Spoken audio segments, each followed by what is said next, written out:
करने के लिए। और सबसे पहले मैं जितने भी हमारे पार्टिसिपेंट्स हैं उनको दिल से धन्यवाद करूंगा। और मैं आपको एक चीज बताऊंगा, आज के जो हमारे स्पीकर है ना, उनको बड़े ध्यान से सुनिएगा। इनकी जो सबसे खासियत मुझे लगती है वो ये लगती है कि ये चीजों को इतनी आसानी से आपको समझा देंगे कि आपको लगेगा यार ये तो मतलब कहते हैं ना, बहुत मुश्किल से टॉपिक को बहुत आसानी से समझा देते हैं, पहला चीज। दूसरा, मैं बताऊं, दो चीज का हमारे लाइफ में ना, प्रेजेंस का कोई तारीफ नहीं करता है, कोई भी नहीं, बट एब्सेंस सबको खटकता है। वो दो चीज क्या है? पहला है नमक। खाने में किसी ने भी नमक की तारीफ नहीं की होगी। मसाले की तारीफ करते हैं हम तारीफ करते हैं, रेसिपी का बहुत कुछ करते हैं, लेकिन कभी भी नमक का प्रेजेंस का तारीफ नहीं करते हैं। लेकिन अगर उसका एब्सेंस हो ना, तो हम जरूर मिस करते हैं उसे। उसी तरह से हमारा जो गुड हेल्थ है ना, उसका कोई तारीफ नहीं करता है। हमारा ये हाथ अगर 40 साल से ठीक से काम कर रहा है, हम कभी भी उसकी तारीफ नहीं करते, कभी भी नहीं करते। लेकिन अगर वो एब्सेंस हो जाए तो आप तुरंत बताते रहेंगे। अगर थोड़ा सा पेन आपके बाजू में हो गया, आप ऑफिस में हो, आप अपने काम में हो, हमेशा बोले पता नहीं क्या सुबह से पेन हो रहा है, पता नहीं क्या सुबह से पेन हो रहा है।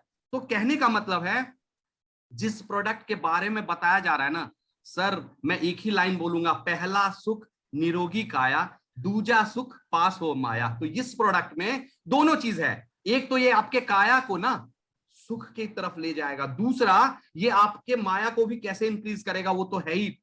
मैं अगर बात करूं, लास्ट में मैं कुछ टेस्टिमोनी बोलूंगा। ये प्रोडक्ट, मैं सही बताऊं, ये मेरे लिए प्रोडक्ट नहीं है, ये अमृत है। और इस प्रोडक्ट को समझाने के लिए जो वाधवा सर है ना, इनका मैं क्या बताऊं। एक तो एटॉमी का प्लेटफॉर्म, हिमोहिम जैसा प्रोडक्ट, और वाधवा सर की तरह अगर समझाया जाए, आज के आज आपको ये हिमोहिम का एक्सपर्ट बनाएंगे। तो मैं चाहूंगा अब वाधवा सर के बारे में बताऊं। ये नेचुरोपैथ हैं, दिल्ली बेस्ड कंसल्टेंसी देते हैं।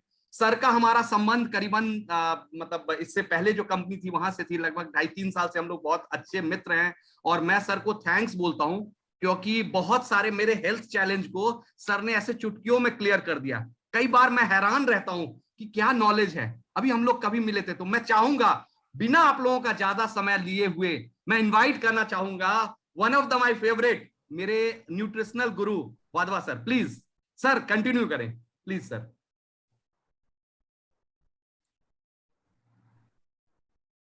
जी नमस्कार जी। तो am I audible? Yes sir. Okay, good good.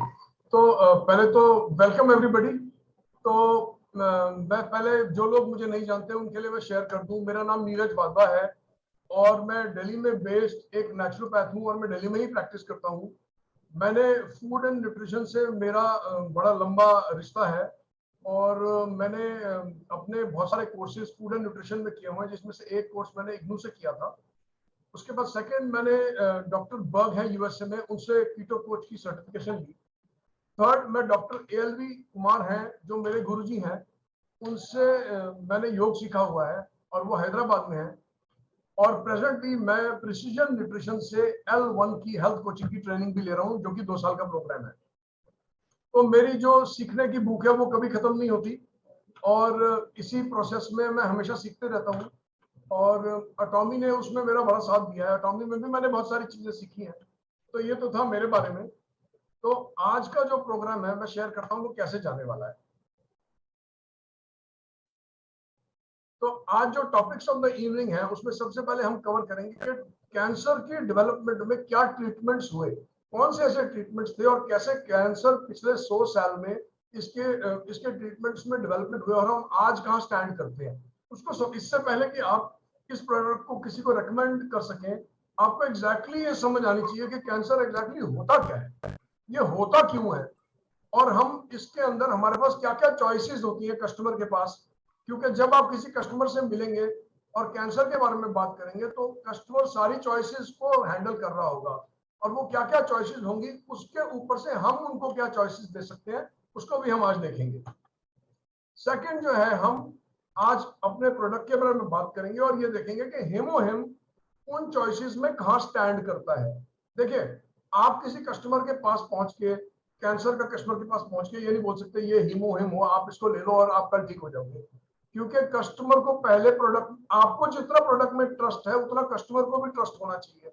तो कस्टमर अपने ऑप्शंस बिल्कुल क्लियर रखेगा। मेरे पास एक केस आया अराउंड 3 वीक्स बैक। एक लड़की ने हैदराबाद से कॉल किया, उसके फादर को मुंह के इधर यहाँ पे कैंसर था और वो हीमोहिम लेना चाहती थी, लेकिन उसके फादर अग्री नहीं कर रहे थे हीमोहिम लेने के लिए। उसके फादर क्लियर थे कि मैं कोई प्रोडक्ट यूज नहीं करूंगा, मुझे कीमो ही करवानी है। तो ऐसे कस्टमर्स के साथ बहुत सारी चॉइसेस होती हैं और कस्टमर मल्टीपल डॉक्टर्स को विजिट कर रहा होता है, उसमें से हमें हमारी एक चॉइस भी हमें उसको प्रोवाइड करनी है। इसके बारे में हम आज समझेंगे कि हम उसको वो चॉइस कैसे प्रोवाइड कर सकते हैं। ठीक है, तो इसको अब कैंसर को समझने के लिए ना सबसे पहले जो समझना जरूरी है वो अपने खाने को समझना जरूरी है। और मैं ये असर्ट कर रहा हूँ, ये बात को जो मैं बोल रहा हूँ ना, इसको मैं बहुत कॉन्फिडेंस से असर्ट करके बोल रहा हूँ और इस ग्रुप पे बैठे हुए मैक्सिमम लोगों के लिए बोल रहा हूँ कि आप ओवर फेड है पर अंडर न्यूट्रिशन है। मतलब आप खाना तो बहुत खाते हैं, पेट को खाने से भर लेते हैं, लेकिन उस खाने में न्यूट्रिशन की मात्रा कम है। इसको हम बोलते हैं you are overfed but undernutrition. तो या तो आपका खाना कम है, या खाना आपका ठीक नहीं है, या खाने में पौष्टिकता ही नहीं है कि आप खा रहे हैं, आपने चावल से पेट भर लिया, आपने रोटी से पेट भर लिया, आपने दाल से पेट भर लिया, लेकिन उसके बावजूद भी, और आप अपनी तरफ से ठीक खाना खा रहे हैं, लेकिन उसके बावजूद भी मैं ये असर्ट करूंगा और ये मैं बहुत स्ट्रांगली असर्ट कर रहा हूं कि आप ओवर फेड हैं और अंडर न्यूट्रिशन है। मेरे ख्याल में इस दुनिया में कोई नहीं है जो बैठा, जिसको आज कैंसर नहीं है और वो बैठा ये सोच रहा होगा कि शायद मुझे कल कैंसर हो जाए। कोई नहीं सोच रहा होता। और जिनको कैंसर होता भी है वो शायद 20 साल पहले कभी नहीं सोच रहे होंगे कि हमें 20 साल के बाद कैंसर होने वाला है। तो कैंसर होना नहीं होना ये हमारे हाथ में, बहुत सारी चीजें हमारे हाथ में है कि हमें कैंसर फ्यूचर में होगा कि नहीं होगा। और उस जो जर्नी है कि हमें फ्यूचर में भी कभी कैंसर ना हो, उसकी जर्नी इसी से शुरू होती है कि हम पहले ये जान लें कि हम ओवर फेड और अंडर न्यूट्रिशन है। अब ये चीजें, इससे पहले कि हम डेप्थ में घुसेंगे ना, मैं चाह रहा हूं कि ये चीजें ना आपके अंदर सिंक कर जाए, आपके अंदर सिंक कर जाए, आपके अंदर ये बात बैठ जाए कि आपका क्लाइंट भी ओवर फेड और अंडर न्यूट्रिशन है। पहली चीज। दूसरी चीज आपके अंदर जो सिंक कर जाए वो ये है कि आपका शरीर एक खुद को ठीक करने वाला डिवाइस है। भगवान ने आपकी बनावट इस ढंग से बनाई है कि आपका शरीर खुद को ठीक करता है। अच्छा, कितने लोग हैं जो इससे अग्री करते हैं कि जब हमें चोट लगती है तो हमारी चोट अपने आप ठीक हो जाती है? तो आप अग्री करते हैं तो आप कमेंट सेक्शन में लिख सकते हैं आई एग्री, कि हमें चोट लगती है और हमारी चोट अपने आप ठीक हो जाती है, अगर हमारे पास दवा नहीं हो तो भी। ओके, मैं एक बार सभी से रिक्वेस्ट, जो भी स्क्रीन के साथ में छेड़खानी कर रहा है प्लीज आप थोड़ा सा ध्यान दें। सब बहुत सारे सेशन को अटेंड करने आए हैं, तो प्लीज सेशन को स्मूथली चलने में मदद करें। Right, thank you so much. तो कितने लोग एग्री करते हैं कि आपको चोट लगती है और वो चोट अपने आप ठीक हो जाती है? Okay, good. अच्छा, आपको हल्का फुल्का बुखार हो, अगर 99, 99.5, 100 इस तरह का बुखार हो और आपके पास कोई दवा ना हो और आप रात में सोएंगे और आराम करेंगे, तो चांसेस है आपका अगले दिन बुखार भी ठीक हो जाए। कितने लोग एग्री करते हैं?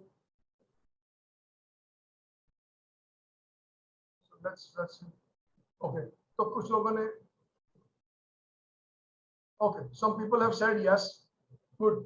तो मैं एक्चुअली क्रिएट करने की क्या कोशिश कर रहा हूं कि आपका शरीर एक सेल्फ हीलिंग डिवाइस है जो सही परिस्थितियों में अपने आप को ठीक कर लेता है।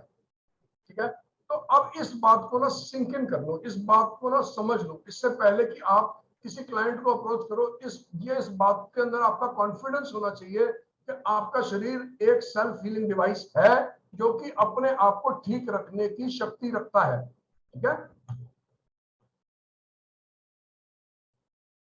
अब वो शक्ति कहां से आती है? वो आपके न्यूट्रिशन से। तो हम हमेशा नेचुरोपैथी के अंदर हम हमेशा बोलते हैं कि जब पर्याप्त मात्रा में शरीर को न्यूट्रिशन मिलेगा और सही न्यूट्रिशन मिलेगा तो शरीर अपने आप को खुद ठीक कर लेगा। ठीक है, तो मेरे गुरुजी हमेशा एक बात बोलते हैं कि अगर आपका शरीर अपने आप को ठीक नहीं कर रहा तो कंसिडर करो कि आपने अभी उसको सही न्यूट्रिशन और सही प्रोडक्ट दिया ही नहीं है। ठीक है, नेक्स्ट, आपको ये समझने की जरूरत है कि आपके घर का खाना वो न्यूट्रिशन प्रोवाइड नहीं कर सकता। आपके घर का चावल, आपके घर का आटा, आपके घर की दाल सब्जी को न्यूट्रिशन प्रोवाइड नहीं कर सकती। तो अगर आप चाहते हो कि आप देखिए शरीर कैसे फंक्शन करता है कि आपके शरीर में कोई बीमारी होती है और आपके शरीर में सैनिक है, और वो सैनिक क्या है? आपका इम्यून सिस्टम। तो आपका इम्यून सिस्टम में आपके सैनिक जिस एरिया में भी कोई बीमारी है उस तरफ को चल पड़ते हैं आपको ठीक करने के लिए, और वो 24 घंटे आपको ठीक करने में लगे हुए हैं।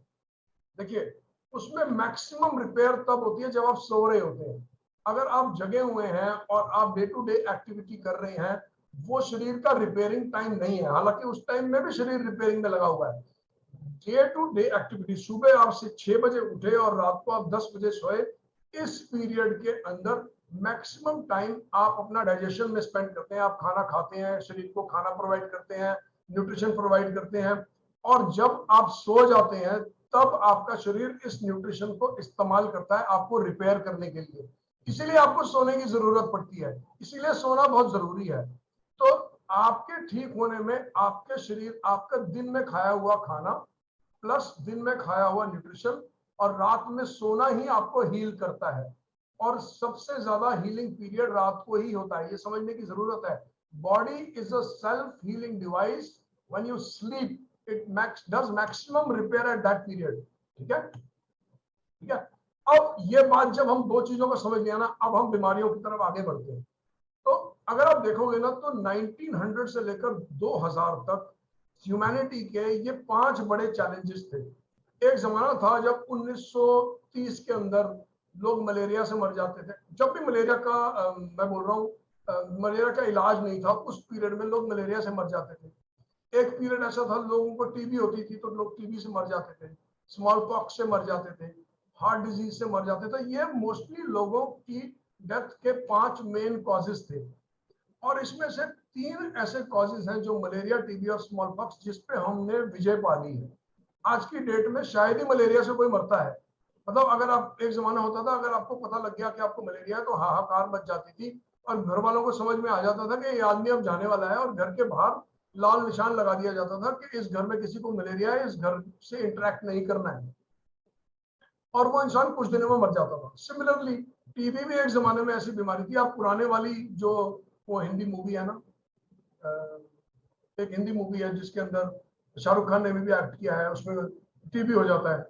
और तो उस टाइम में टीबी में एक ऐसी बीमारी थी कि टीबी हो गया तो खांसी कर करके, मूवीज में दिखाते हैं खांसी कर करके हीरो मर गया। तो टीबी भी एक ऐसी बीमारी थी जिसपे हमने विजय पा ली है। इसका ट्रीटमेंट काफी डिफिकल्ट है आज की डेट में, लेकिन फिर भी ट्रीटमेंट अवेलेबल है। आज की डेट में हम बोल सकते हैं, मैं ऐसे लोगों को जानता हूँ जो बोलते हैं मुझे टीबी हुआ और मैं बिल्कुल ठीक हो गया। Same goes for small pox. लेकिन और आप नोटिस करो, ये एक ऐसा पीरियड था जहां पे दो ऐसी चीजों का आविष्कार हुआ। पहली पेनिसिलिन और दूसरी एंटीबायोटिक्स। ये दो चीजें ऐसी थी जो बहुत सारी चीजों, हमारी बीमारियों पे काम करती थी, और खासकर वो बीमारियां जो बैक्टीरिया बेस्ड होती थी, जो बैक्टीरिया की वजह से आती थी। लेकिन ऊपर दी हुई बीमारी में इनका बहुत बड़ा रोल नहीं था, और इसमें से 3 बीमारियों पे हमने विजय पाई। अब हम देखते हैं कौन सी ऐसी 2 बीमारियां थी जिनसे हम अभी भी डील कर रहे हैं। ठीक है, तो 21st सेंचुरी के हमारे 2 चैलेंजेस हैं। पहला चैलेंज है हार्ट डिजीज। अब हार्ट डिजीज में भी हमने फेयरली काफी सक्सेस पाई है। आपको अनलेस कोई आपको ऐसा मिला जिसको हार्ट अटैक हुआ और वो मर गया। फॉर एग्जांपल कुछ दिन पहले केके की डेथ हो गई स्टेज पे परफॉर्म करते हुए, लेकिन अगर उसने टाइम से अपना डायग्नोसिस करवा लिया होता तो शायद वो कोई कुछ तो उसको दवा ऐसी मिलती कि वो 20, 25, 30 साल काट जाता। तो हमें हार्ट डिजीज के अंदर फेयरली हम सक्सेसफुल हैं हार्ट डिजीज को ठीक करने के लिए। और दूसरी प्रॉब्लम है कैंसर। अब कैंसर एक ऐसी बीमारी है जिसमें लोग स्ट्रगल करते हैं, और ये एक स्टबन किलर है। ठीक है ना, स्टबन किलर का मतलब ये होने के बाद काफी मेहनत और काफी टाइम लगता है लोगों को, और काफी एनर्जी जाती है फैमिली की, बहुत पैसा जाता है इसको ठीक करने के लिए। ये आज भी कैंसर इस सेंचुरी का सबसे बड़ा और स्टबन किलर है।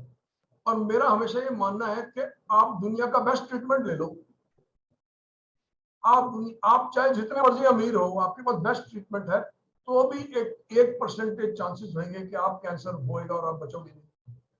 तो कौन लोग अग्री करते हैं? तो आप चैट बॉक्स में अग्री कर सकते हैं मेरे साथ, आई अग्री कि कैंसर होने के बावजूद, आपके पास पैसा होने के बावजूद भी बहुत रिसोर्सेज होने के बावजूद भी, फॉर एग्जांपल एप्पल के ओनर थे स्टीव जॉब्स जो है, उनके पास कोई रिसोर्सेज की कमी नहीं थी, उनके पास कोई पैसे की कमी नहीं थी, और उनके पास बेस्ट डॉक्टर्स की कमी नहीं थी, ट्रीटमेंट ऑप्शंस बहुत सारे थे, और उसके बावजूद भी स्टीव जॉब्स 55 साल की उम्र में कैंसर से पीड़ित हो गए।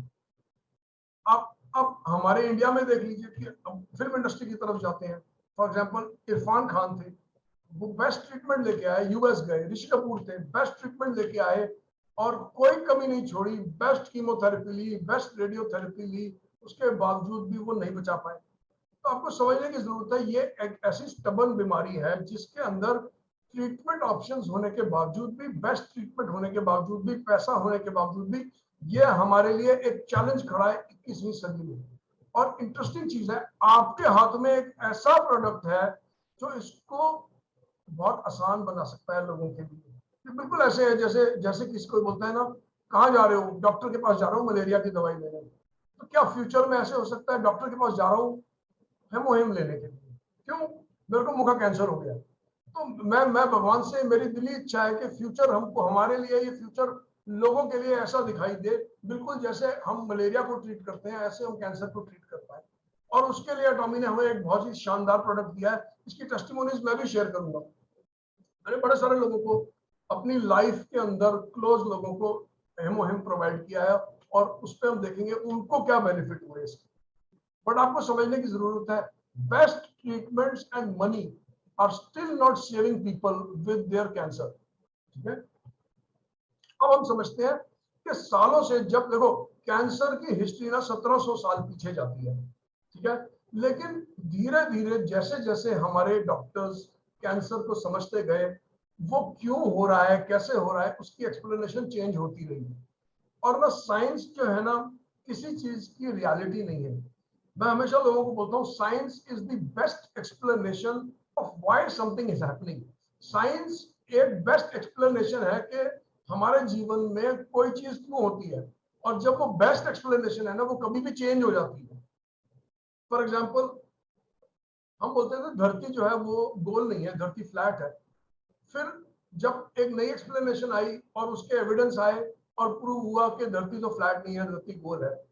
अब ऐसे ही हर चीज की नई नई एक्सप्लेनेशन आती है। साइंस कभी एक चीज पे अटकती नहीं है, इवॉल्व होती है और नई एक्सप्लेनेशन ले आती है। तो जब डॉक्टर्स ने समझने की कोशिश की कि एक्चुअली कैंसर होता क्यों है, तो सबसे पहली चीज हमारे को समझ में आई कि धुएं से लोगों को कैंसर हो जाता है। और ये एक्सप्लेनेशन पुरानी है, मतलब जब साल 1900 के आसपास जब कैंसर पे रिसर्च हो रही थी, 1870 में, 1890 में, 1900 में, तो हमारे डॉक्टर्स को ये समझ में आया कि उन लोगों को कैंसर होता है जो धुएं में रहते हैं, और उन लोगों को कैंसर होता है जो सिगरेट पीते हैं। ये भी समझ में आया, क्योंकि सिगरेट भी एक प्रकार का धुआं है। और थोड़े टाइम बाद हमें समझ में आया कि एस्बेस्टोस जो है एक मटेरियल, एक एलिमेंट है जो कैंसर कॉज करता है। तीसरी चीज हमें समझ में आई, जो लेडीज, एक जमाने में एक प्रोडक्ट आता था उसको बोलते थे रेडियम। रेडियम जो है ना, घड़ी के अंदर इस्तेमाल किया जाता था, ताकि जब रात को आप घड़ी देखें तो उसके नंबर चमके और आपको टाइम दिखाई दे। उस प्रोडक्ट को रेडियम बोलते हैं, वो रेडियो एक्टिव मटीरियल होता था। और जो लेडीज रेडियम घड़ियों की प्रोडक्शन में काम करती थी ना, अक्सर देखा गया कि उनको कैंसर हो जाता था। और ये भी देखा गया कि जिन लोगों को बहुत ज्यादा इंफेक्शियस डिजीजेज होती हैं, उनमें भी कैंसर पाया गया। तो हम डॉक्टर्स के लिए ये क्लियर हो गया कि ये चार चीजें जो है ना कैंसर कॉज करती हैं। तो इसको ऐसे देखते हैं, तीन चीजें ऐसी हैं जो केमिकल बेस्ड है। एस्बेस्टोस एक केमिकल है, टोबैको एक केमिकल बेस्ड प्रोडक्ट है, धुआं एक केमिकल बेस्ड प्रोडक्ट है। तो डॉक्टर्स ने ये मान लिया कि हमारे को केमिकल से कैंसर हो सकता है। फिर एक फिजिकल प्रोडक्ट है रेडियम। रेडियम मतलब ऐसा प्रोडक्ट जिसको आपने हाथ लगाया और हाथ लगाने की वजह से आपको कैंसर हो गया। तो ये भी समझ लिया कि रेडियम भी कैंसर कॉज करता है।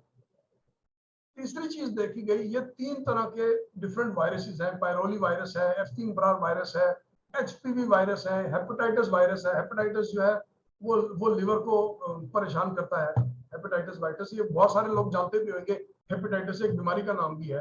तो हेपेटाइटिस जो है, वायरस जो है, ये भी रिजल्ट कर सकता है शरीर के अंदर कैंसर कॉज करने के लिए।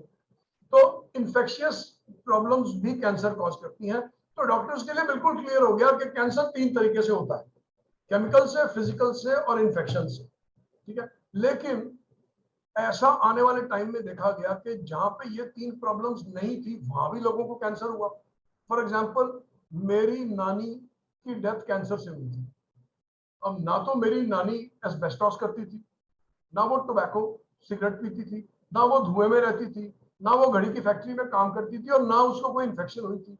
उसके बावजूद भी मेरी नानी की डेथ जो है कैंसर से हो गई। तो डॉक्टर ने सोचा कि ये जो थ्योरी है ये अब ज्यादा देर तक होल्ड नहीं कर रही, क्योंकि हमारे पास ऐसे भी लोग आ रहे हैं जो इस थ्योरी पे होल्ड नहीं करते। कैंसर होने का इसका मतलब और भी कारण है इस दुनिया में।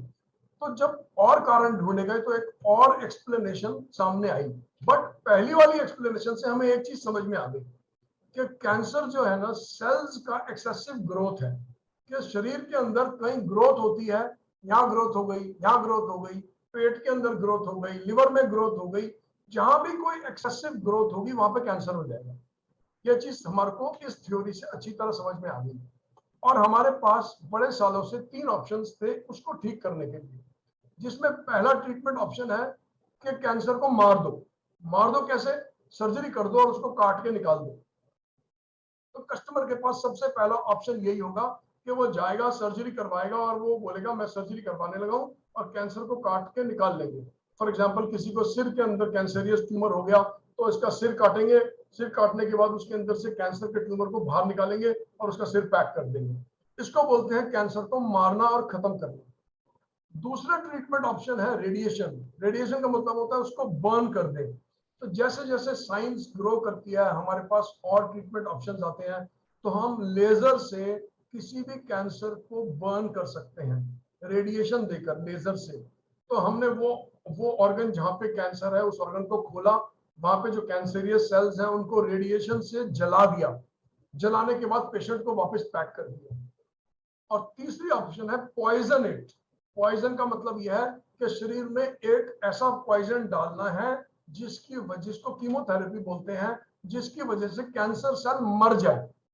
और यह थेरेपी बड़े सालों से धीरे धीरे इवॉल्व हो रही है, और इसमें नए नए कीमोथेरेपी एक इलाज का नाम नहीं है। कीमोथेरेपी के अंदर जो दवा इस्तेमाल होती है वो इवॉल्व हो रही है, वो चेंज होती रहती है।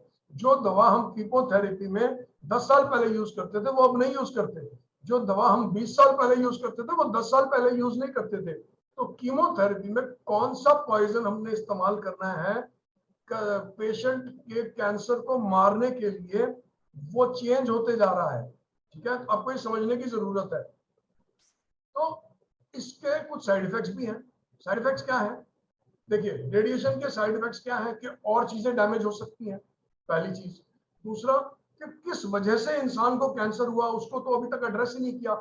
हमने उसको, उसके कैंसर को रेडिएट किया और बाहर निकाल दिया, लेकिन उसको कैंसर क्यों हुआ? अक्सर बोलते हैं ना कि कैंसर का ऑपरेशन कराओ तो कहीं और जगह पे कैंसर आ जाता है। वो इसलिए आ जाता है लोगों को क्योंकि रेडिएशन से कैंसर को बाहर निकाल दिया, सर्जरी से कैंसर को बाहर निकाल दिया, कीमो से कैंसर को मार दिया, लेकिन जो अंडरलाइन कॉज है जिसकी वजह से कैंसर हुआ, जो हम समझने की आज कोशिश कर रहे हैं, जिसमें हमने एक एक्सप्लेनेशन समझ ली है, वो अंडरलाइन कॉज तो अभी तक एड्रेस ही नहीं हुआ। और मोस्टली लोगों के लिए वो अंडरलाइन कॉज एड्रेस होता ही नहीं है। इसलिए वन चांसेस होते हैं जिसको एक बार कैंसर हो जाता है, ट्रीटमेंट करवाने के बावजूद भी उसमें बड़े सारे लोग दोबारा कैंसर के शिकार पड़ जाते हैं।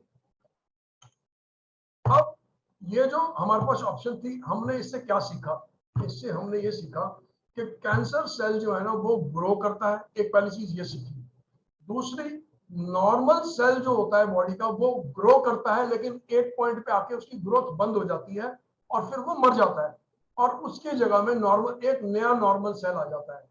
लेकिन कैंसर सेल ग्रो करता है और ग्रो करते रहता है, इनडेफिनेटली ग्रो करते रहता है। जब तक कैंसर सेल को फूड की सप्लाई मिलती रहेगी, कैंसर सेल इनडेफिनेटली ग्रो करता रहेगा। इसका मतलब है आपको यहाँ पे ट्यूमर हुआ तो उसका कैंसर सेल ग्रो करेगा और ग्रो करेगा और ग्रो करेगा और ग्रो करेगा। इसका मतलब है कैंसर सेल की डेथ नहीं होती, जबकि बॉडी के हर सेल की डेथ होती है, हर 6 महीने में वो रिप्लेस होता है और एक नया सेल आता है। ठीक है, तो पहली चीज ये समझ लो। दूसरी चीज, कैंसर सेल, लिवर का कैंसर सेल और लंग का कैंसर सेल दोनों एक जैसे दिखते हैं, जबकि लिवर का सेल लंग के सेल से डिफरेंट है। मतलब लिवर को अगर हम काटें और लिवर के सेल को माइक्रोस्कोप के नीचे देखेंगे और सेम लंग के सेल को माइक्रोस्कोप के नीचे देखेंगे तो दोनों सेल्स दिखने में फर्क होंगे। लेकिन जब दोनों सेल्स को कैंसर हो जाएगा अगर, तो कैंसर सेल्स दोनों के सेम होंगे। इसका मतलब है बॉडी का कोई भी सेल जब कैंसर सेल में तब्दील होता है तो वो एक ही जैसा दिखता है, चाहे वो यहाँ पे हो, चाहे वो यहाँ पे हो, चाहे वो लंग्स में हो, चाहे वो लिवर में हो, उसकी बनावट सेम होती है। इसका मतलब किसी भी सेल को जब हम कैंसर सेल में कन्वर्ट कर देती है बॉडी, तो वो लंग्स का, लिवर का, ट्यूमर का सेम होता है हर जगह। ये भी समझने की जरूरत है। तीसरी चीज, क्या बॉडी का लिवर का सेल हमेशा लिवर में रहेगा, ब्रेन का सेल हमेशा ब्रेन में रहेगा, लंग्स का सेल हमेशा लंग्स में रहेगा, लेकिन कैंसर का सेल अपनी जगह छोड़ सकता है। इसका मतलब यह है कि लंग्स का कैंसर का सेल अपनी जगह का छोड़ के लिवर में जा सकता है और लिवर में अपना एक भाई बना सकता है, क्योंकि लंग्स का कैंसर का सेल और लिवर का कैंसर का सेल तो सेम दिखेगा। तो अब यह भी समझने की जरूरत है, बॉडी का कोई भी सेल मूव नहीं कर सकता अपनी जगह से। आपके मसल का सेल आपके ब्रेन में नहीं जा सकता, आपके ब्रेन का सेल आपके लिवर में नहीं जा सकता, आपके लिवर का सेल आपकी किडनी में नहीं जा सकता, लेकिन कैंसर सेल अपनी जगह बदल सकता है, जगह छोड़ सकता है और नई जगह जाके डेवलप हो सकता है। अभी तक हमने कैंसर के बारे में ये चीजें सीख ली है। अब इसको समझते हैं। यही एग्जैक्टली इस टेबल में मैंने एक्सप्लेन करने की कोशिश करी है कि देखो, कैंसर सेल इंडेफिनिटली ग्रो करता है, यस।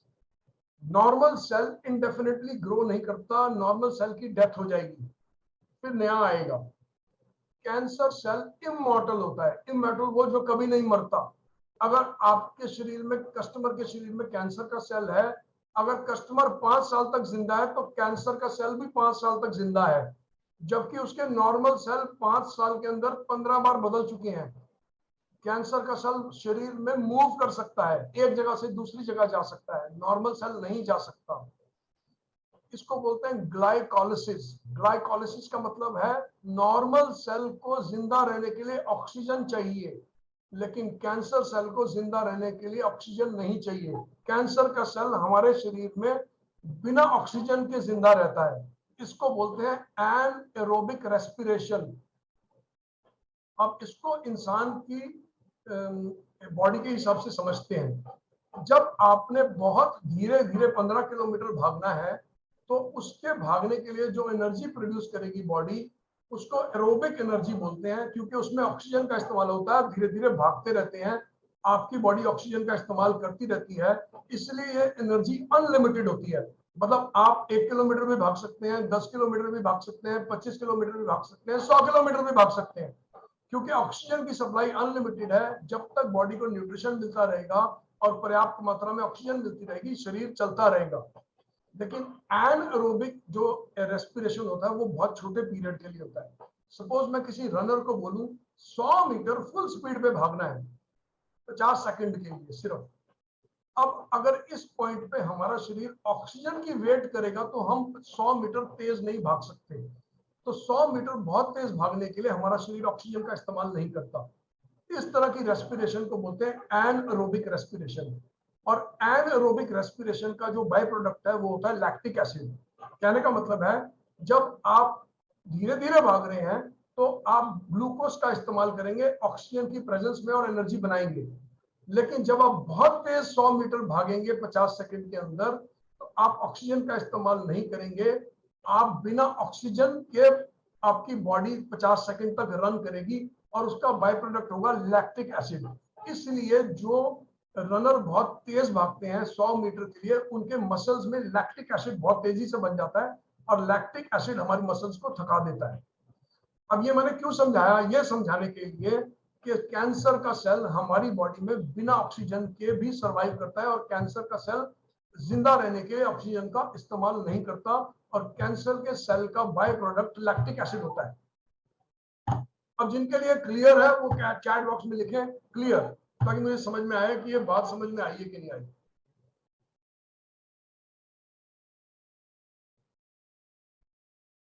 और जिनको क्लियर नहीं है वो लिखे नॉट क्लियर, ताकि हमें पता चले किनको क्लियर नहीं है। ताकि हम उनको दोबारा से हेल्प कर सके। मैं दोबारा एक्सप्लेन करूँ। Very good, very good, very good. तो मोस्टली अभी तक नॉट क्लियर एक भी नहीं आया है, ठीक है। तो आप ये जान लें कि आपका जो क्लाइंट है, जो कैंसर से डील कर रहा है, उसका कैंसर सेल इमॉर्टल है, मरने वाला नहीं है। नॉर्मल सेल मॉर्टल है, और कैंसर सेल ऑक्सीजन का प्रयोग नहीं कर रहा जिंदा रहने के लिए। कैंसर सेल उतना ही जिंदा है जितनी आपके शरीर का नॉर्मल सेल जिंदा है। ये जान लीजिए पहले। अब आगे बढ़ते हैं। अब ये सारी एक्सप्लेनेशन समझने के बाद भी जो लोग साइंटिस्ट और डॉक्टर्स इस पे काम कर रहे थे, उनको ये नहीं समझ में आ रहा था कि केमिकल से एक्सेसिव ग्रोथ क्यों होती है। ये तो समझ में आ गया कि वो सेल है, वो बिना ऑक्सीजन के चलता है। ये भी समझ में आ गया कि वो जिंदा है, कैंसर सेल मरता नहीं है। लेकिन कोई भी केमिकल हमारे शरीर को जब छू रहा है, जब धुआं छू रहा है, जब सिगरेट का धुआं छू रहा है, तो कैंसर का सेल केमिकल की वजह से नॉर्मल सेल बड़ा हो के कैंसर सेल क्यों बन जाता है, इसकी अभी तक डॉक्टर्स को एक्सप्लेनेशन नहीं थी। कब तक नहीं थी वो एक्सप्लेन करता हूँ। एक चीज आई, उसको बोलते हैं ह्यूमन जीनोम। ह्यूमन जीनोम में क्या हुआ, ह्यूमन बॉडी का पूरा जेनेटिक स्ट्रक्चर तैयार कर लिया गया, और ये करीब साल 2000 के आसपास हुआ। तो डॉक्टर्स ने देखा कि जो चीज हमें नहीं समझ में आ रही थी कि कैंसर केमिकल से, कैंसर बड़ा होकर शरीर में केमिकल की वजह से बड़ा क्यों हो जाता है, उसको समझने की कोशिश करी हमने, और वो हमने समझी जीन म्यूटेशन से। तो अभी तक 100 साल से हम यही समझते आ रहे थे कि कैंसर जो है वो 3 चीजों की वजह से होता है, फिजिकल, केमिकल, और एक चीज जो मैंने फिजिकल, 3 चीजें मैंने एक्सप्लेन करी थी, उनकी वजह से होता है। आगे बढ़ते हैं। तो जब ह्यूमन जीनोम बना और जेनेटिक थेरेपीज और जेनेटिक म्यूटेशन सामने आई, तो एक सोमैटिक म्यूटेशन थ्योरी बनाई गई। इस सोमैटिक म्यूटेशन थ्योरी में यह देखा गया कि जो कैंसर है ना, वो जीन्स डिसरप्ट वर्क करने की वजह से हो रहा है। ये तो धुएं की वजह से हो ही नहीं रहा, ये तो केमिकल की वजह से हो ही नहीं रहा। ये इसलिए हो रहा है कि हमारे जीन्स खराब हो गए। और जीन्स कैसे खराब हो गए? जीन्स खराब हो गए क्योंकि जीन्स रेप्लिकेट करते हैं अपने आप, और रेप्लिकेट करने के प्रोसेस में कोई जीन डैमेज हो गया। तो उन्होंने क्या एक्सप्लेनेशन दी, देखो उन्होंने एक्सप्लेनेशन दी कि अगर हमें यह पता चल जाए कि कौन सा जीन खराब हुआ है कैंसर के अंदर, तो हम उस जीन के हिसाब से एक ड्रग बनाएंगे, और वो ड्रग पेशेंट को देंगे, और पेशेंट ठीक हो जाएगा। और वो ऐसी एक ड्रग बनाई भी गई। उस ड्रग का नाम था ग्लीवैक। ग्लीवैक उस ड्रग का नाम था। और टाइम मैगजीन के अंदर ये आर्टिकल छपा, there is a new ammunition in the war against cancer, क्योंकि ग्लीवैक सामने आ गई थी। Revolutionary new pills like Gleevec combat cancer by targeting only the disease cell. कहने का मतलब है जो जीन खराब है उसी को टारगेट करेंगे, ग्लीवैक देंगे, और पेशेंट ठीक हो जाएगा। और बहुत सारे पेशेंट्स ठीक होने शुरू हुए। और इसलिए वो बोलता है there is a new animation. जब पेशेंट ठीक होने शुरू हो गए, तो डॉक्टर्स को समझ में आ गया कि ये प्रॉब्लम तो जेनेटिक है, ये तो धुएं से हो ही नहीं रही, ये तो केमिकल से हो ही नहीं रही। लेकिन अब एक नई प्रॉब्लम आई, एक नया प्रोजेक्ट चला। उस प्रोजेक्ट को बोलते हैं कैंसर जीनोम एटलस। उसमें क्या किया गया, 33 कैंसर के पेशेंट लिए गए, और उन 33 कैंसर के पेशेंट में देखा गया कौन कौन से जीन्स म्यूटेटेड है। लेकिन देखा गया कि 33 के 33 पेशेंट्स के अंदर, हर के अंदर फर्क फर्क जीन्स म्यूटेट हो रहे हैं। किसी के अंदर कोई जीन खराब हो रहा है, किसी के अंदर कोई जीन खराब हो रहा है। अब प्रॉब्लम क्या थी कि जो दवाई बनी ग्लीवैक, वो तो एक जीन के डिसऑर्डर के लिए बनी कि भाई ये जीन खराब है तो ये दवा देंगे, वो ठीक हो जाएगा। लेकिन जब कैंसर जीनोम एटलस आया, तो ये फाइंड आउट किया गया कि ये तो एक जीन की वजह से हो ही नहीं रहा। किसी एक लड़की का कैंसर, ब्रेस्ट कैंसर में कोई जीन खराब हो रहा है, किसी के अंदर कोई जीन खराब हो रहा है। इसका मतलब जितने जीन खराब हो रहे हैं उतनी दवाइयां बनानी पड़ेगी। तो ये प्रोजेक्ट कुछ टाइम के बाद होल्ड नहीं करा। होल्ड क्यों नहीं करा वो देखो। तो बोला हमने क्या स्ट्रैटेजी ली थी, find the cancer, find the gene, give the drug, but it was found for some people this drug was not effective. इसका मतलब है जिन पेशेंट में वो जीन खराब था उस पर तो ड्रग काम कर गई, जिसमें वो जीन खराब नहीं था उस पर ड्रग काम ही नहीं करी। तो उन्होंने देखा ये तो बाकियों के दूसरे दूसरे जीन्स खराब है। अब सोचा गया इतनी ड्रग्स हम कैसे बनाएंगे, ये तो संभव ही नहीं है।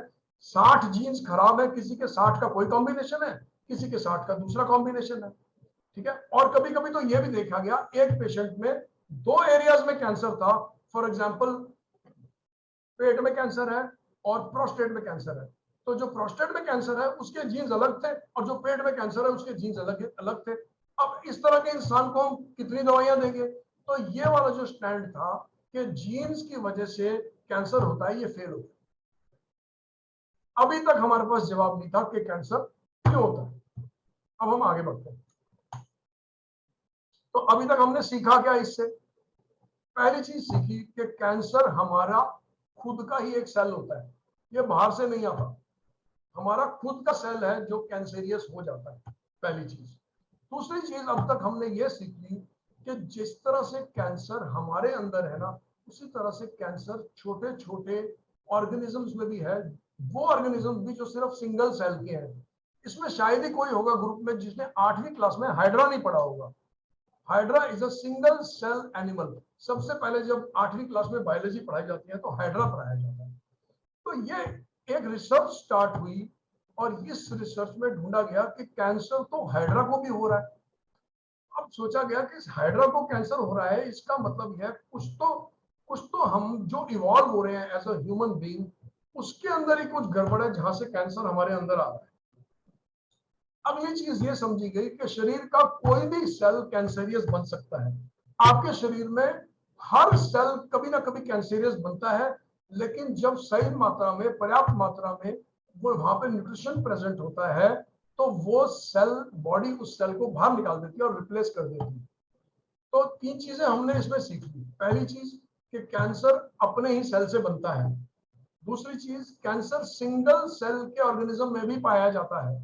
और तीसरी चीज कि बॉडी का कोई भी सेल, ब्रेन का सेल, हड्डियों का सेल, पेट का सेल, प्रोस्टेट का सेल, स्किन का सेल, लंग्स का सेल, लिवर का सेल, किडनी का सेल, कोई भी सेल कैंसर के सेल में तब्दील हो सकता है और अपनी जगह छोड़ के दूसरी जगह भी जा सकता है, ठीक है।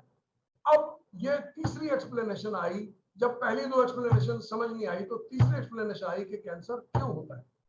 अब ये आज तक की सबसे वैलिड और होल्डिंग एक्सप्लेनेशन है कि कैंसर क्यों होता है। पहली चीज, प्लैनेट पे सारी लाइफ इवॉल्व हुई है। इवॉल्व होने का मतलब है पहले सिंगल सेल का ऑर्गेनिज्म बना, फिर मल्टी सेल का ऑर्गेनिज्म बना, फिर हमारे जैसे इंसान, जानवर वो सब आ गए और धीरे धीरे फिर हम बंदर से इंसान बन गए। तो हम इवॉल्व होते गए from single cell to multi cell. जो सिंगल सेल के ऑर्गेनिजम्स होते हैं उनकी एक हैबिट होती है कि वो एक दूसरे को मार देते हैं। एक बैक्टीरिया दूसरे को मार सकता है, एक हाइड्रा दूसरे को मार सकता है, और उसको अपने जीवन के लिए किसी से कोऑपरेट नहीं करना पड़ता। सिंगल सेल को सिर्फ अपने बारे में ध्यान रखना पड़ता है, अपने जीवन के बारे में ध्यान रखना पड़ता है, अपनी लाइफ के बारे में ध्यान रखना पड़ता है। तो एक बैक्टीरिया सिर्फ अपने लिए जीता है, दूसरा बैक्टीरिया अपने लिए जीता है, तीसरा बैक्टीरिया अपने लिए जीता है। ये सारे सिंगल सेल्ड ऑर्गेनिजम्स हैं। तो ये सिंगल सेल ऑर्गेनिज्म की एक हैबिट है कि वो सिर्फ अपने लिए जीता है, चाहे उसको दूसरे को मारना पड़े, वो अपना जीवन बचाने के लिए दूसरे के सिंगल सेल को मार सकता है, और वो कभी भी आपस में कोऑपरेट नहीं करती। जबकि मल्टी सेल ऑर्गेनिज्म में आपका लिवर का सेल आपके हार्ट से कोऑपरेट करेगा, आपका बल्कि आपके मसल का सेल दूसरे मसल के सेल के साथ कोऑपरेट करेगा। वो उसको पूछेगा तेरे को क्या चाहिए, एक दूसरे को पूछेगा, दूसरा तीसरे को पूछेगा, ये आपस में कोऑपरेट करके जिंदा रहते हैं। जबकि सिंगल सेल्स एक दूसरे को मार के जिंदा रहते हैं।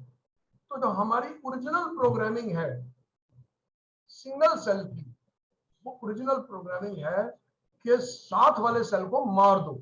ये हमारी ओरिजिनल प्रोग्रामिंग है और ये हमारी कोर प्रोग्रामिंग है, और इसी प्रोग्रामिंग के हम ऊपर इवॉल्व हुए हैं। इसका मतलब ये है कि पहले सिंगल प्रोग्रामिंग थी कि साथ वाले को मार दो, फिर इवॉल्व हुए, उसके ऊपर मल्टी सेल बना, और मल्टी सेल ने एक नई इंस्ट्रक्शन वहां पे आ गई इवॉल्व होने की कि साथ वाले को नहीं मारना, उसके साथ कोऑपरेट करना है। लेकिन जो सिंगल सेल की प्रोग्रामिंग है वो कोर में पड़ी है, उसके ऊपर नई इंस्ट्रक्शंस आ रही हैं। तो हमारा डीएनए कोर प्रोग्रामिंग के ऊपर नई इंस्ट्रक्शंस हैं, इसलिए हमारा डीएनए प्रोग्राम्ड है साथ वाले सेल से कोऑपरेट करने के लिए। इसलिए हमारे शरीर में हर सेल दूसरे सेल के साथ कोऑपरेट करता है। ठीक है, तो छठा पॉइंट है all new programming to cooperate was written on top of original program. Original program है, साथ वाले सेल को मार दो, उसके ऊपर सारी नई प्रोग्रामिंग आई है, और वो ओरिजिनल प्रोग्राम हमारे डीएनए में अभी भी है। Got it? तो अगर सबको क्लियर है, सब लिखो क्लियर है।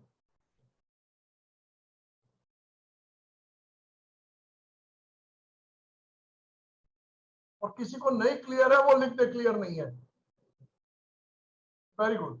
तो आप समझ लीजिए आपकी सेल की जो प्रोग्रामिंग है, उसके कोर में जो प्रोग्रामिंग पड़ी है वो ये बोलती है साथ वाले सेल को मार दो, वो तेरे काम का नहीं है। लेकिन उसके ऊपर न्यू इंस्ट्रक्शंस हैं डीएनए की, और न्यू इंस्ट्रक्शंस डीएनए की कोर प्रोग्रामिंग को होल्ड करके बैठी है। अगर ऊपर की इंस्ट्रक्शंस को कोई डिसरप्ट कर दे, कोई खराब कर दे, और वो डीएनए डैमेज हो जाए, तो ओरिजिनल प्रोग्राम प्ले करना शुरू कर देता है। और वो ओरिजिनल प्रोग्राम क्या है? साथ वाले सेल को मार दो। इसलिए ये समझने की जरूरत है, ये हम जो इवॉल्व हुए हैं, तो जो कैंसर का सेल है, वो ह्यूमन सेल जब कैंसर हो जाता है वो इवॉल्व नहीं कर रहा, वो रिवर्स इवॉल्व कर रहा है। इसका मतलब वो अंदर की कोर प्रोग्रामिंग को एक्टिवेट कर रहा है और वापस से सिंगल सेल बनने की कोशिश कर रहा है।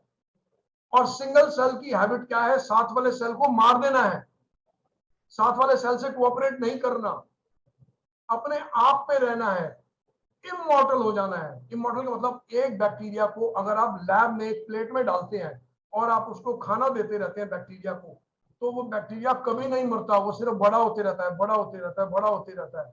बैक्टीरिया कभी नहीं मरता। ह्यूमन सेल को अगर आप खाना देते रहेंगे, देते रहेंगे, देते रहेंगे, एक पॉइंट पे बोलेगा उसका जीवन खत्म है, मर जा, नया आ। तो इसलिए जब आदमी को कैंसर हो जाता है वो रिवर्स इवॉल्व कर रहा होता है। ये आज तक की बेस्ट और वैलिड थ्योरी है कि कैंसर क्यों होता है। ठीक है, अब हम आगे बढ़ते हैं। तो कैंसर सेल इमॉर्टल होने के लिए आगे बढ़ता है क्योंकि उसके ऊपर की लिखी हुई इंस्ट्रक्शंस का डीएनए डैमेज हो गया है।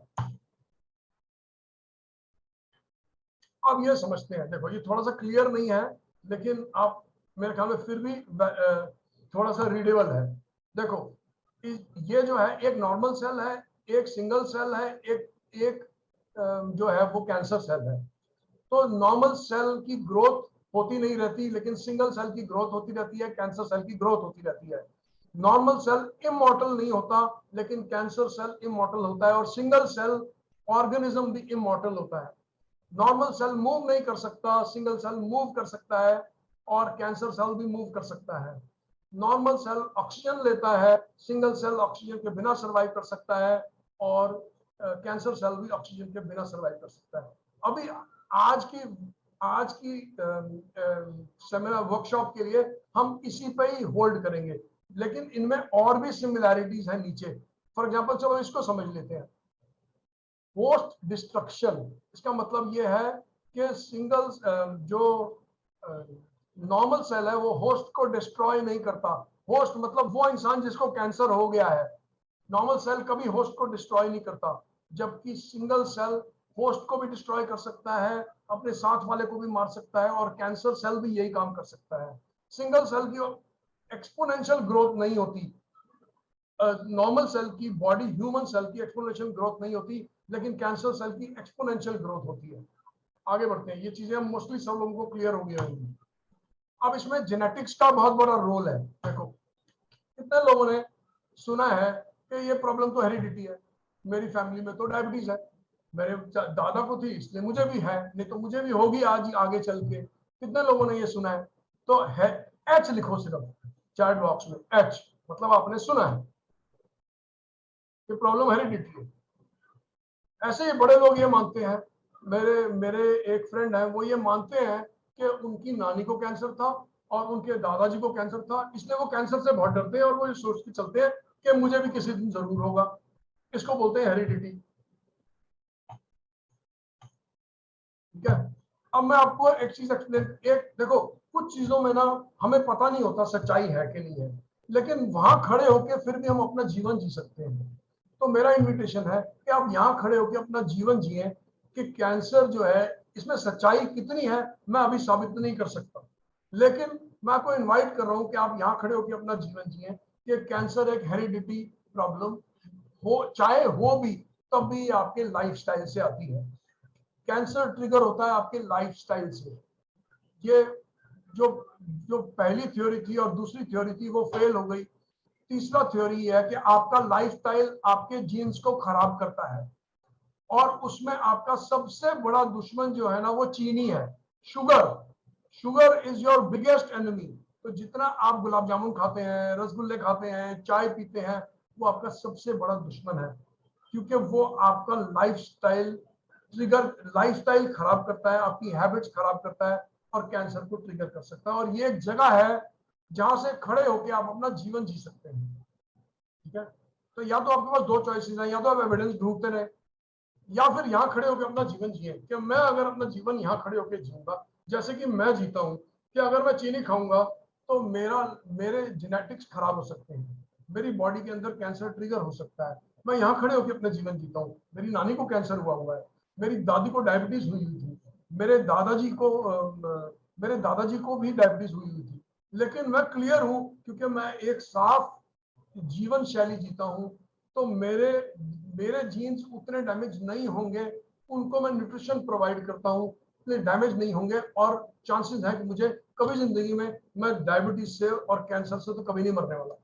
ठीक है, अब हमारे पास तीन अप्रोचेस हैं कैंसर की। पहली अप्रोच किल, ये हमने डिस्कस किया। दूसरी अप्रोच बर्न, ये भी हमने डिस्कस किया। तीसरी अप्रोच पॉइजन।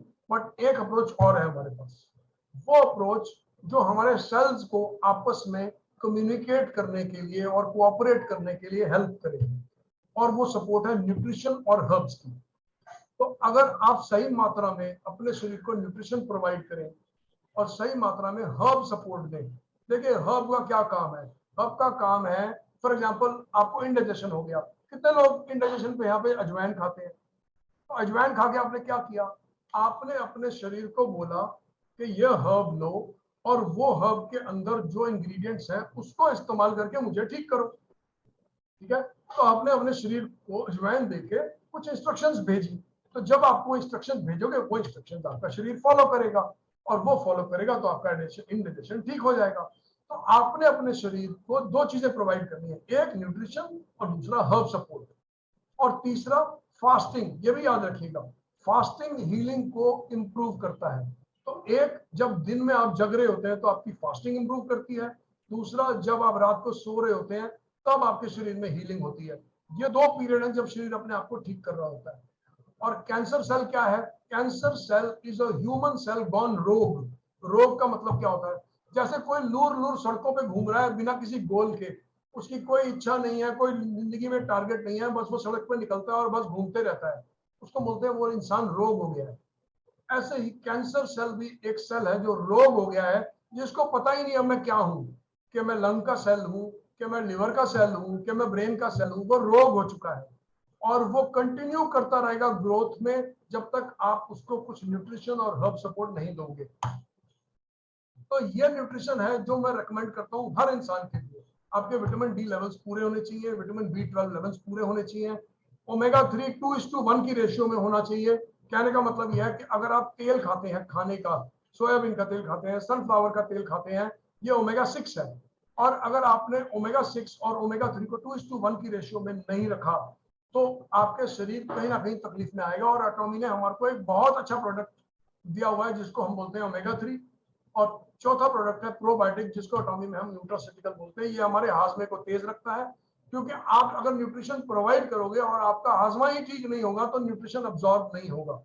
और यही रीजन है एटॉमी एक सीक्वेंस में प्रोडक्ट्स को लॉन्च करता है, क्योंकि उनको पता है शरीर को पहले क्या देना है, बाद में क्या देना है, क्या इंपॉर्टेंट है हमारे लोगों के लिए, क्या इंपॉर्टेंट है, इनको हम क्या दें कि इनकी तबीयत ठीक होनी शुरू हो। एक सीक्वेंस में प्रोडक्ट्स आ रहे हैं। और आपको समझना है ये जो न्यूट्रिशन हम प्रोबायोटिक के फॉर्म में, ओमेगा 3 के फॉर्म में, हेमोहिम के फॉर्म में हम अपने शरीर को देते हैं, ये हमारे शरीर के हथियार है। ये हमारी हमारा जो इम्यूनिटी सिस्टम है उसके हथियार है। जब आपके सैनिक किसी बीमारी को लड़ने जाएंगे और वो मयान में से तलवार निकालेंगे तो वो तलवार ये वो हथियार है। अगर वो मयान खाली होगी तो सैनिक लड़ने जाएंगे, लेकिन सैनिकों के पास तलवार नहीं होगी लड़ने के लिए। ठीक है, यही कारण है लोगों की बीमारियां जल्दी ठीक नहीं होती, क्योंकि उनके सैनिक लड़ने तो जाते हैं लेकिन म्यान खाली होती है। और वो म्यान की जो तलवार है ना, वो ये ओमेगा 3 है, प्रोबायोटिक है और हेमोहिम है। यहाँ पे हम आते हैं, जैसे हमने स्टार्ट किया था, सबसे पहले आपको ये अपने दिमाग में बांध लेनी है ये बात कि आपका शरीर एक सेल्फ हीलिंग डिवाइस है। आप एक मशीन हो, आप इसको समझ लो। जैसे गाड़ी पेट्रोल पे चलती है, आपकी मशीनरी फ्यूल पे चलती है। वो फ्यूल है आपका खाना, आपका न्यूट्रिशन और आपका हर्ब्स। इस फ्यूल पे आपका शरीर काम करता है और वो एक सेल्फ हीलिंग डिवाइस है। जब आप अपने शरीर को ये चीजें प्रोवाइड करोगे तो आपके सैनिकों के म्यान में आपने तलवार डाल दी, और जब आपने अपने सैनिकों के शरीर म्यान में तलवार डाली है, वो बीमारी से लड़ सकेंगे। और क्योंकि आपका शरीर भगवान ने ऐसा बनाया है कि वो सेल्फ हीलिंग डिवाइस है, इस वजह से वो अपने आप को ठीक कर सकेगा। ठीक है, अब हम समझते हैं हेमोहिम को। हेमोहिम है क्या? तो सबसे पहले तो ये समझ लीजिए कि हेमोहिम एक फूड सप्लीमेंट है। और जैसे मैंने समझाया, शरीर को ठीक होने के लिए फूड चाहिए, फूड सप्लीमेंट चाहिए और हर्ब्स चाहिए। तो इसके अंदर फूड सप्लीमेंट भी है और इसके अंदर हर्ब्स भी है। ठीक है, और इसी वजह से इसको एक बोटानिकल मिक्स कहा जाता है। ठीक है, नेक्स्ट, अब देखिए, जब कोई बैक्टीरिया आपकी लंग्स में एंटर करता है तो हेमोहिम आपका शरीर, आपके इम्यून सिस्टम को एक्टिवेट करता है। देखिए, ये स्लाइड एटॉमी की साइड से आई है और एटॉमी ने इसमें कितना बड़ा बड़ा लिखा है, सोल्जर्स इन एक्शन। ये आपके सैनिक हैं, और जब आप हेमोहिम अपने पेट में डालते हो तो आप इन सैनिकों की म्यान में तलवार डाल रहे हो। और इस वजह से जब वो तलवार उनको मिलती है और आपकी लंग्स के थ्रू शरीर के अंदर कोई बैक्टीरिया, कोई पैथोजन जाता है, तो ये सैनिक अपनी तलवार निकाल के एक्शन में आते हैं और इस बैक्टीरिया को मार देते हैं। अब बैक्टीरिया को मारने के बड़े सारे तरीके होते हैं। बैक्टीरिया को इंजेस्ट करके मारा जाता है, मतलब आपका जो इम्यून सिस्टम है वो बैक्टीरिया को खा जाएगा, एक तरीका ये होता है। दूसरा तरीका होता है कि आपका इम्यून सिस्टम बैक्टीरिया को खाएगा नहीं, उसके साथ जुड़ के केमिकल छोड़ेगा और वो केमिकल पॉइजनस होएगा उस बैक्टीरिया के लिए और वो बैक्टीरिया मर जाएगा। तो ऐसे ही डिफरेंट डिफरेंट इम्यून सिस्टम के डिफरेंट डिफरेंट सैनिक होते हैं, डिफरेंट डिफरेंट हथियार के साथ। इसमें से जो सबसे इंपॉर्टेंट हमारा सैनिक है वो है एनके सेल्स। इसको देखते हैं, एनके सेल्स होते हैं नेचुरल किलर सेल्स। तो हेमोहिम क्या करता है, नेचुरल किलर सेल्स को एक्टिवेट करता है, जो कि ह्यूमन इम्यूनिटी को इंप्रूव करता है और बैक्टीरिया वायरस को मारता है और किसी भी अनवांटेड पैथोजन को मारता है। ठीक है, और यही देखेंगे एक्टिवेट कर रहा है इम्यून सेल्स को। साइटोकाइंस भी एक तरह का इम्यून सिस्टम क्या अगले तरीके के सेल्स हैं। हमारे डिफरेंट डिफरेंट बॉडी में सेल्स हैं जो डिफरेंट डिफरेंट तरीके से काम करते हैं। हेमोहिम पर्टिकुलरली एनके सेल्स पे काम करता है। ठीक है, अब ये प्रोडक्ट कैसे बनाया हुआ है? ये प्रोडक्ट देखो, इस प्रोडक्ट की ब्यूटी क्या है? इस प्रोडक्ट की ब्यूटी है कि ये हमने क्या डिस्कस किया था कि ये रेडिएशन पे काम करता है। जो हमने सबसे पहली चीज डिस्कस की थी कि ये रेडियम के इफेक्ट्स को खत्म, रेडियम के इफेक्ट से हमारे को कैंसर होता है। तो रेडियम क्या चीज है? रेडियम एक तरह की रेडियो एक्टिव वेव्स है, रेडियो एक्टिविटी है जो हमें टच करती है और कैंसर प्रोड्यूस करती है। और आज की डेट में हम कितना रेडियो एक्टिविटी से घिरे हुए हैं। Power lines, radios, cell phones, microwaves, infrared radiation, different type की एलईडी लाइट्स अलग अलग ढंग की रेडिएशन हमारे को देती है। Blue light, ultraviolet light, x-rays, gamma rays. ये इस तरह हम एक जमाने में हार्डली किसी रेडिएशन से घिरे होते जितना हम आज घिरे हुए हैं रेडिएशन से। और सबसे बड़ी बात, आपके घर के अंदर मोबाइल और आपके घर के अंदर जो वाईफाई का कनेक्शन है वो माइक्रोवेव से और रेडिएशन से भरा हुआ है। हेमोहिम आपको इस रेडिएशन से बचाएगा, आपके क्लाइंट को बचाएगा, आपके क्लाइंट को कैंसर फ्री रखेगा। ये जरूरी नहीं है कि क्लाइंट को कैंसर होने पे ही हेमोहिम खिलाना है। मैं अपना एग्जांपल दे सकता हूँ। मैं पिछले 1.5 महीने से एक घुटने की सूजन से डील कर रहा था और मैं जब मीटिंग में जाता था मैं लंगड़ा के जाता था और मैंने कोई ट्रीटमेंट नहीं छोड़ा, सिवाय इसके कि मैं गोली नहीं खाता दर्द की। उसको छोड़ के कोई नेचुरल ट्रीटमेंट मैंने नहीं छोड़ा। मैंने हल्दी लगाई, उस पर चपाती के ऊपर हल्दी लगा के अपने नी के ऊपर रखा। मैंने मिट्टी का लेप किया, मैंने गर्म पानी का लेप किया, मैंने ठंडे पानी का लेप किया, और 1.5 महीने तक मेरी सूजन आती थी जाती थी, आती थी जाती थी। यही 1.5 महीने से चल रहा था। और 5 पैकेट हेमोहिम पीने के बाद मेरी वो सूजन खत्म हो गई और मेरा लगड़ाना बंद हो गया। ये तो मेरी पर्सनल टेस्टिमोनी है मेरे घुटने को लेकर, ठीक है। तो आप रेडिएशन से बचेंगे, आप पोल्यूटेंट से बचेंगे, पोल्यूटेंट की कोई कमी नहीं है बाहर, इन्फेक्शंस की कोई कमी नहीं है बाहर। मेरे पास इन्फेक्शंस तो आपसे ज्यादा आज की डेट में इन्फेक्शंस को कौन समझता है। कोरोना वायरस एक सबसे बड़ा इन्फेक्शन है, इससे भी ये हमारा बचाव कर सकता है, ठीक है।